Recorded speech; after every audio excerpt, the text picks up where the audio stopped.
Chapter 1: The Veteran and the Rookie. It was an abnormally windy night, even for autumn, and it appeared that things would only get worse.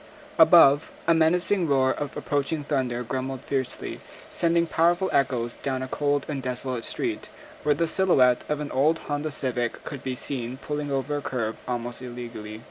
As if expected, a strong gust circled a string of leaves through the air, hitting hard against the windshield of the old car. But the young man driving paid no attention. His mind was elsewhere. It was a good thing the road was empty for anyone's sake. As he finally pulled over his driveway, faded heavy drops of rain immediately began to fall hard against the hood of his borrowed car, nearly drowning the sound of Daft Punk playing. He turned off the engine and took a brief moment to compose himself, sighing as he ran his fingers through his long, dark brown hair.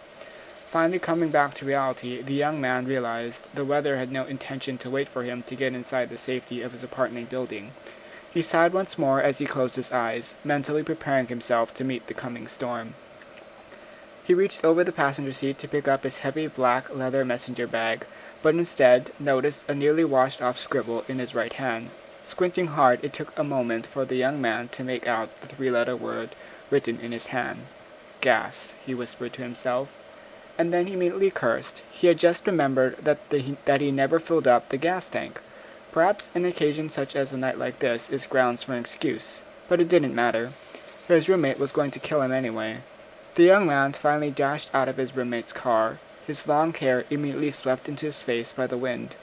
Moments later, the soaked young man reached the door of the building, but stopped as he realized he had forgotten something inside the car. What exactly, he had no idea. However, he wouldn't have had the chance to remember any time soon, as the cell phone vibrated to life and interrupted his thoughts. Oh great, he whispered, before answering the forthcoming rampage. Hey man, no, I just got home. No, I'm not even inside yet. Yeah, I still have to get those Tron tickets. Of course I filled up the tank, don't I always? Yes I do. Alright, I gotta go, and don't worry, I'll deal with it on Thursday. What do you mean, I'm busy? Yes, I just got home, but I have some important stuff to do, and I'm late already. Okay, hanging up now. Bye. Up the stairs and around the second-floor corridor, the young man had finally reached his apartment door. Honey, I'm home, he said, grinning sarcastically to the empty apartment, flicking the lights on as he dropped his heavy bag and coat at the threshold. He slowly walked to a small kitchen for a glass of cold, refreshing water, only to be greeted by an intimidating pile of dirty dishes. Once more he sighed and proceeded to make his usual round of unpacking and dismantling his work ensemble. On this way, he shot a quick glance at the old crooked clock hanging on the wall as he collapsed into his kitchen chair exhausted. Great, I'm late again. With less than a moment's rest, he rushed to his bedroom and at once sat in front of his computer. He picked up the annoying pile of sketchbooks partially covering the computer screen and absently placed them on the side of the desk upon his unaccomplished to-do list. While his computer slowly booted up, he paced around the room, noticing 11 new messages on his house phone, waiting to greet him with more demands. With absolutely no desire, he pressed play. Hey Jude, it's me. Alright, so we changed the deadline and we're actually going to need those. Jude pressed the stop button and buried his scruffy face in his hands. He cared not for the rest of the message. It was as if his world was collapsing and everything and everyone was simply ignoring the fact that he was only human. With a deep sigh of exhaustion, he turned his attention to his computer screen. Seconds later, Jude logged on to heyHabbo.com, typing as if a new life had invigorated him. Immediately, his login screen welcomed him with a new message the majority of the users would never receive. Welcome back, Avella. You have 3 new messages from the Pixel console. Please respond as soon as possible.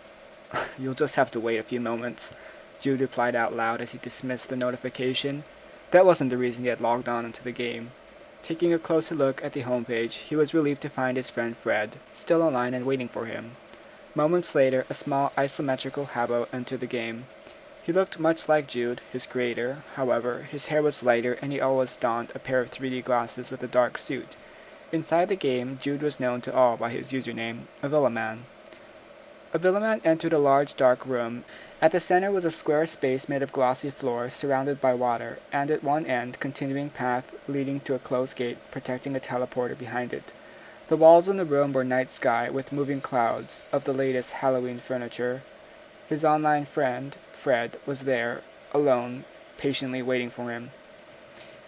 "Hey man, late again. Sorry, I had things to do, I know. So where's your bot?" "Bat turkey? You just missed him. He's not patient, that one." "So the apple didn't land far from the tree, eh?" "What's that supposed to mean?" "Over time, you'll realize the bots you create always take something after their maker, even if it's small." "So since you created Benji, then..." "I'm still figuring that one out. But I think what I've already figured out, I'll keep to myself." "Fair enough. So, what's the status report on the Dark Knight Turkey?" "Well, apart from being the melodramatic and impatient one he is, I think he's doing just great. But what do I know, of course, right?"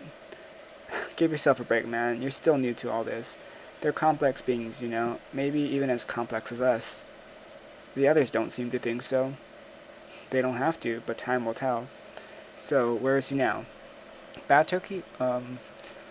He's off seeing Benji in the Pixelverse. He really seems to look up to him." "Yeah, those two are inseparable. I know I've said this before, but I'm glad the Pixel Council approved our request to have you create him instead.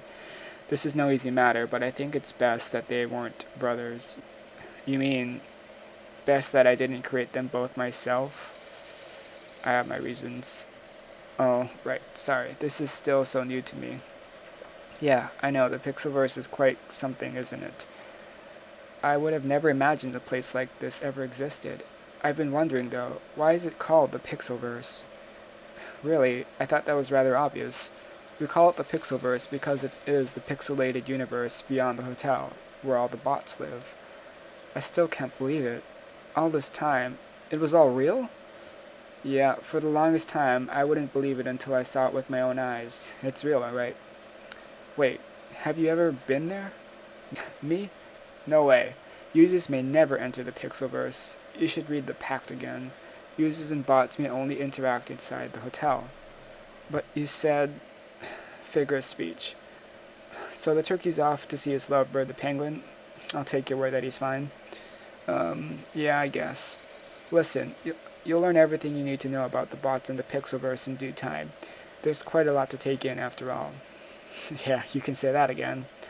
"Alright, the night is young, and I still have loads to get done. I'll catch you later?"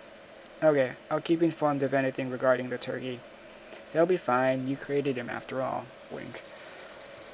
Jude smirked at the computer screen for a moment, and then closed the hotel, logging off for the night. He knew he had nothing to worry about, and everything would be just fine. At least in the digital sphere of his life, anyway. End Chapter 1. To continue the story, log on to www.heyHabbo.net and search Viral Campaign.